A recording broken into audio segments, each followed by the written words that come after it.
Hello everyone, it's Wendy and I'm here on a Friday because I have my hair and my makeup done. So you're kidding me, I didn't want to hear you earlier in the week. But I have been really kind of sitting in this, I don't know, thinking space the past few weeks and really exactly sure how to move forward. And I realized there's a couple of things going on and I want to know, A, if you feel this way.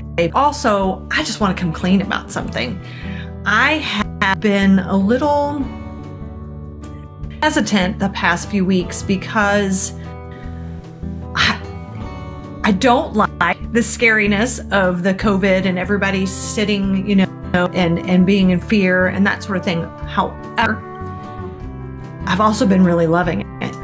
And there are a couple of reasons why. And one of them is that I have completely enjoyed seeing people's creativity come out, people's humanity come out, people's community, people's community come out. And I knew it was there all along because that's kind of what I do. My job is to see all these amazing things in people and bring them to the surface. So for me, as an observer of people, I am completely fascinated. I've just been sitting there with like popcorn, like what's going to happen next? What are we going to do next? Hi, Shiloh. So that's number one. I've also been really quiet about that because for fear of the wrath of everybody thinking that I'm some sort of Pollyanna or some weirdo or some sadist or whatever. And the deal is that I let go of the need to control my life a long time ago because when my kids were toddlers, it was killing me. And I really do think that I gave up this kind of delusion that I had control over anything or that I really understood the gravity and the miracle that my life day to day. So I guess you could say I've kind of spent some time in this space of contemplating my mortality and contemplating the amount of control I had between cancer and surviving all sorts of stuff. And we all have our stories, but let's just say that I'm kind of in a different space than a lot of people right now. Hey, Brandon. Hey, John. So I'm a little bit different space. And so the problem I have is just coming clean, right?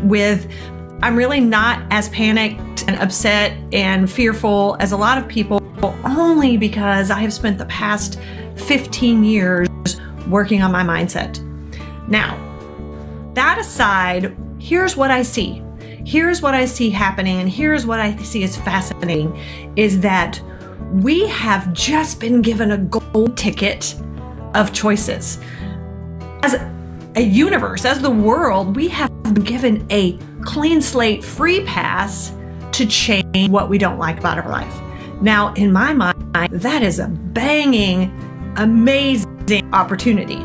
Now, you can see it for, the scarcity. You can see it for the fear. You can see it for the panic. You can see it for all these things. But the way I look at it is we just got a golden ticket to take a good hard look at what we don't like in our life and what we do like in life, and then put one thing to the side and put the other thing on the other side and decide where we want to go. So my job as a coach, anyway, is to let people become more aware of the choices they have, the limiting beliefs they have, exit and move forward, and then become very, very conscious of the choices they make. So in a way, this has been like a giant experiment for me. And I'm a people observer, and I'm a little nerdy, and I'm sorry. This is part of the reason I've been quiet, is I'm afraid that people are getting really pissy for not being they have the appropriate emotions that I'm supposed to feel. So, hey, Barry. And the deal is that I don't have these emotions of fear and panic, and I don't have this emotions of we're never going to make it, everything's never going to be okay, everything's not going to be the same. And actually, I do have the thought that everything's not going to be the same, but my thought isn't of panic. It is of hell yes, what is next? Because I have been saying for years that we needed to shift our mindset, shift the way we did business, shift the way we did community, shifted the way we treated each other, shifted our lives, our schedules, because I've thought for years, and believe me, I've been very very unpopular about my eye-rolling and the complete what's the word? I've been incredulous about how many hours of people's lives they spend doing things that don't matter. You know, things like sitting for hours and hours and hours, baseball tournaments. Hi, Lance. Hours and hours and hours, you know, watching their kids do gymnastics. Now, don't get me wrong. I appreciate my children, but I was never going to give up my entire life for my kids' little egos. And the deal is that they are better for it in the sense that the whole world never revolved around them. And so it doesn't now. And the world never revolved around me. It was a community effort. Anyway, I digress on that part. But what I'm saying is that we have choices now. We can actually we have time, because we're not distracted, to take a long, hard look at what we want to keep and what we want to put down in our life. And what incredible opportunity. And I have danced around it because I know that people are struggling. I know that they're suffering, and I know that they're kind of in this what next. And let me tell you, it makes perfect sense that you're in panic mode. It makes perfect sense that you're in grief mode. And it also makes perfect sense for you to sit still, accept all of these things, and then ask yourself, okay, so there we are. Here are the facts. Now what? What's next? Because you know what? Sitting in it and spiraling in it just keeps you there longer. So I would just accept where you are. Yeah, I'm frustrated. Yeah, I'm angry. But the deal is we've just taken, hi Daniel, we've just taken 100 years of industrial revolutionary shoulds and threw them out the door. That's with schools. That's with businesses. That's with entrepreneurship. That's with community. It's the way we eat, the way we produce food, the way we get things to each other, how local and hyper local we can be to support each other.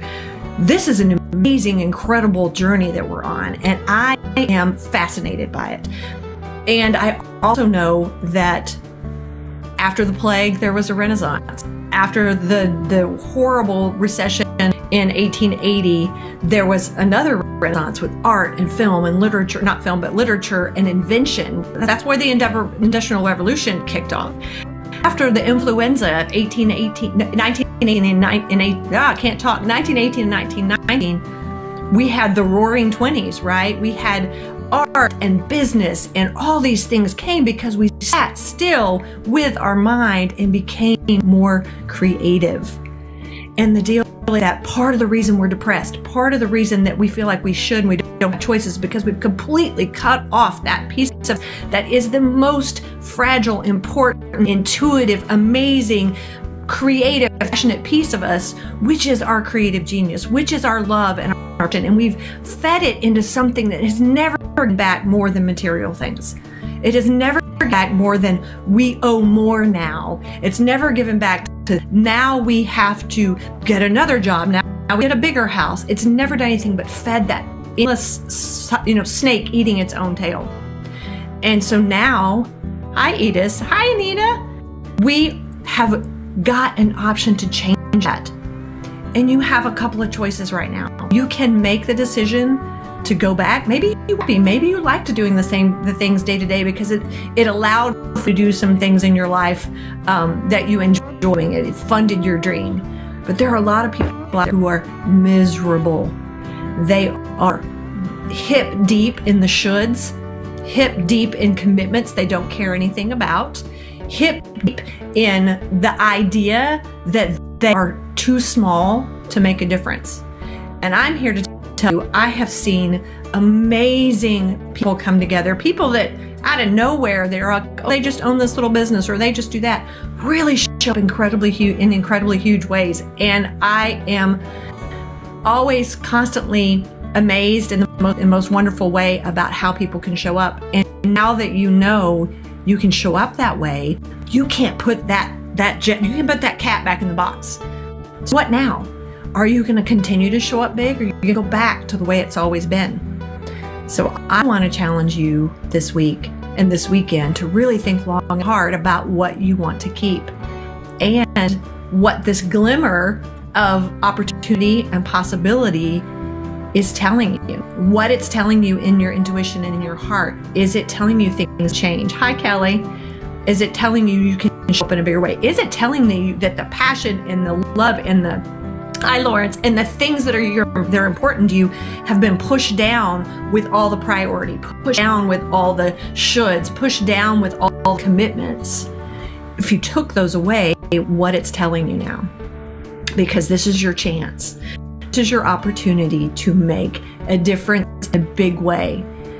And I just want to know, what are you going to do about it? What's next for you? For me, I'm going to just be perfectly honest. I have been doing business coaching for a long time. I enjoy teaching people, helping people see the bigger picture. I help teams understand leadership, because leadership comes right from here. It's not something externally.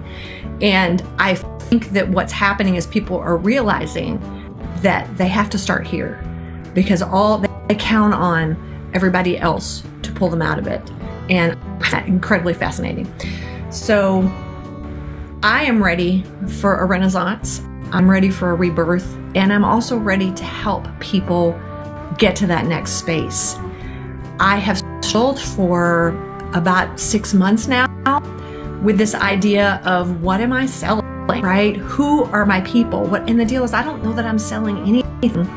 I don't know that I want a package out there. All I know is that I want to help lead people in this extremely impactful change. I feel like I was put for this moment right now, in that when people are ready for consciousness renaissance, I want to be there for them. When they are ready to do business in a unprecedented fashion with their beauty and their genius and their talent and their passion center, I want to be there for them. And whatever that looks like. Is it for business coaching? Maybe. Is it for, I just need to know how to get to the next step? Maybe. Is it, I just somebody to check in with who understands how important this is? That might be it too. So in full transparency, this is a new dynamic for me. It's a new journey for me as well. But I just want to make sure I show up here and let people know that it's all dark and hopeless. And not only is it not all dark and hopeless, but it's also fascinating, and it's a huge opportunity for people to make big, big changes in their life. And those changes can make incredible successes. They can make you joyful. Just the act of creation and being bored and being creative is going to make you joyful. Hey, Catherine. So I see a lot of things that other people don't see. And I really do keep quiet, because I have a lot of people I know that are living in fear right now, and they don't want to coach. I totally get it. I wouldn't want to coach when I'm in that space either. But there are a lot of people who aren't in that space. And that's kind of who I want to be here for. I want people to continue to have this consistency of feeling like abundance is everywhere, of feeling like opportunities are everywhere. How can I plan my business? How can I plan my life? How can I prepare what I have right now for the next thing? And that's what I want to do next few months, is really help people, hold the space. Hi, Mark. Just really hold the space for people. People want to know, now what? Because you know what? I have been given a new lease on life, and I no longer want to play small. I no longer want to sit in the fear and the panic and the victimhood. I no longer want to stay in that space, because you know what? The only thing that puts you in that space is right here. Yeah, you could be stuck at home. Yeah, you could be sheltering in place. But the bottom line is that the world is your oyster, even inside 1,200, 1,500, 2,000 square foot. You only have the limits that your mind put on you. And so how are you going to create a limitless place for yourself right now? So that's my Friday. I don't know what my next is. I'm just going to keep showing up. I'm going to keep showing up in the most authentic way I can, which unfortunately for a lot of people is not this space of everything will be fine. The deal is everything's already fine. We have clothes on our back, most of us. We have food. We probably have loved ones that are going to take care of us. Having said that, it's this right here that takes care of you ultimately. The stress that panic and fear are going to take its toll are going to lower your immune system. They're going to cause all sorts of cortisol, adrenaline rushes. These things, it's proven medically, will kill you in the long run over long term. So you can, the next 60, 90 days in fear and panic and swimming in a pool of adrenaline and cortisol, or you can start investing in a new mindset. You can start investing in new life for yourself, whatever that looks like. So stay tuned. I think on Monday, I'm going to start a series every day. I'm not sure if I can put makeup and do my hair every day. We'll see. But I feel like there's a large population of people out there who need to ask themselves what's next. And I want to be here for them.